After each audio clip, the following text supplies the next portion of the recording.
This is Chapter 16, Slavery. An unfortunate thing happened in 1793. The United States Patent Office would eventually award Eli Whitney the next year in 1794 a patent for the cotton gin. The cotton gin would ensure the fact that slavery is something that is not going to go away or be depleted. It's actually going to grow. Half of all American export revenue is coming from Southern cotton post-1840, 21 years before the Civil War begins. One of the biggest customers of cotton coming out of the American South is Britain. England is importing about 75% of its cotton from the United States, the American South more specifically. 1 in 5 English men, women, are working in textile mills for cotton cloth manufacturing. So when it came to cotton, there was obviously a massive demand for it, making clothing and other types of things that used cloth.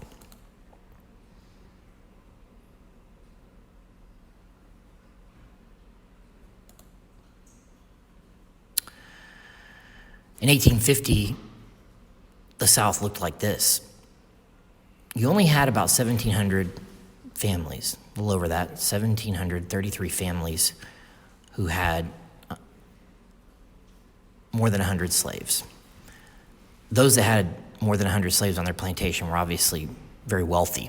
Slaves were an asset because they were purchased, unfortunately.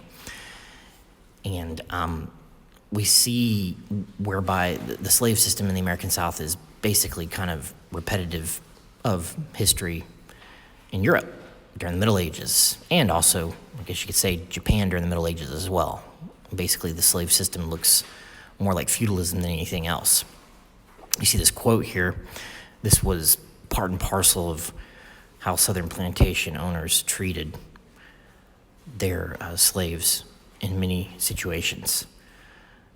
This guy over here to the right has obviously been a victim of the lash. It would seem to me to be obviously more than we saw with a lot of other slaves. This is obviously somebody who unfortunately had the bad luck, to be quite honest with you, of getting an owner who was just absolutely brutal. And as I said, once again, probably terrifying, losing his temper more often than not. This is not necessarily the way things would typically go. Many slave owners didn't want to create this kind of scarring, as it would harm the resale value of their slaves. Unfortunately, they were seen more as obviously possessions than as human beings. Massive, massive human rights violations on plantations.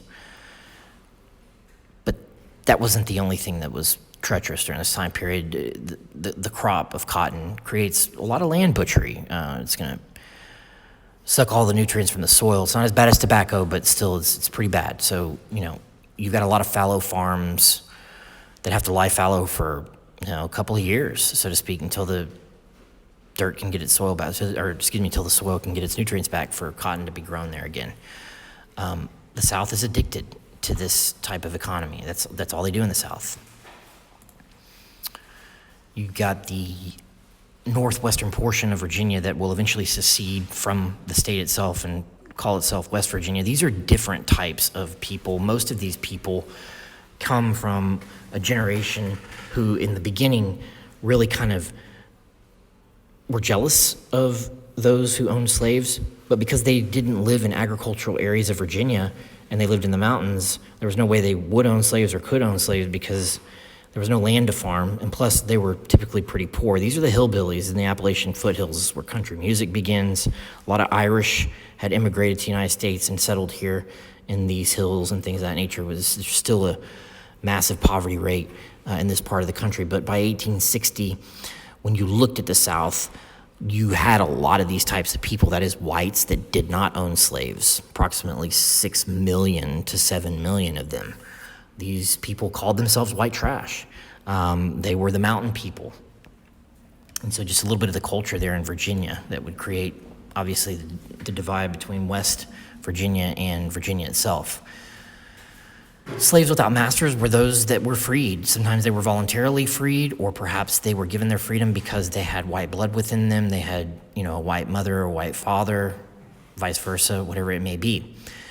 Freedmen in the North numbered about 250,000, but the thing is about the North, you have to understand that even though there's not institutionalized slavery, racism, and segregation, and things of that nature, there's still racism that's kind of lying under the surface.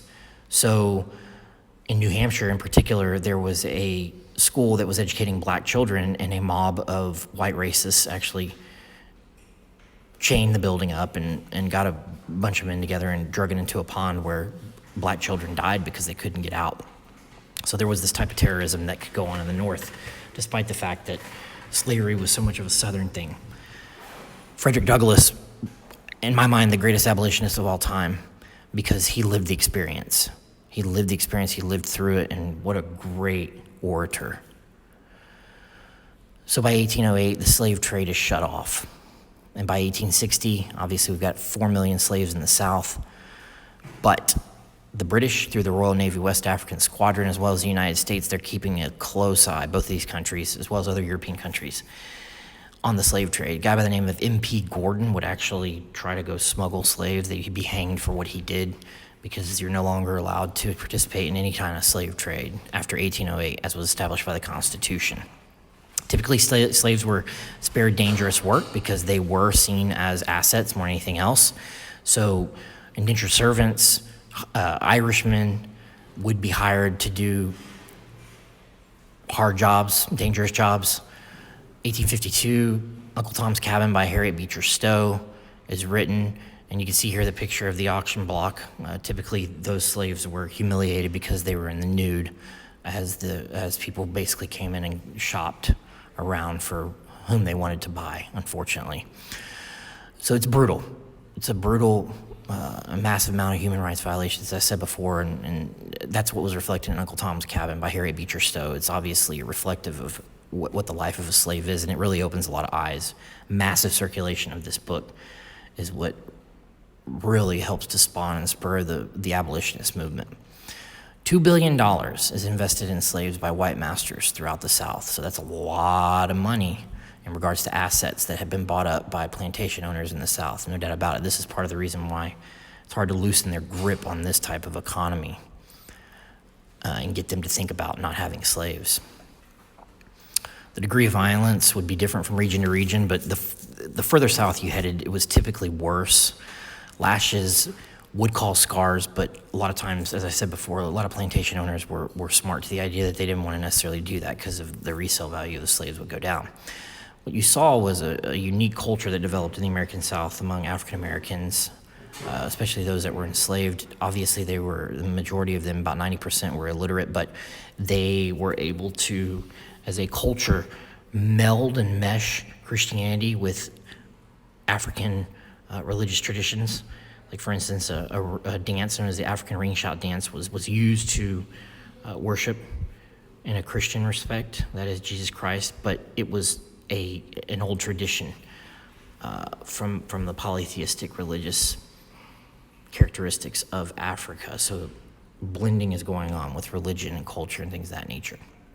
Marriage was tough, because a lot of times what could happen is nobody would marry you except for people among your own population. So you had to have another slave basically conduct a ceremony. It was very sad, no pomp of circumstance, things like that. Just to really just kind of get hitched, throw it together ceremony was typical of what would go on, and families were often split up, unfortunately. I already talked about the literacy rate, but you can see here, this is a list of a pretty big amount of slave revolts from 1800 through 1839. Slaves are going to fight back, obviously. They are a little bit inept because they don't have the education that they need to have gained the knowledge of how to do certain things and things like that. So we never really saw this massive slave uprising that took things over because of that. Some people are in favor of actually returning slaves to Africa. Liberia is established in 1822 for the word liberty. and basically saying, well, we'll just free the slaves and let them live there.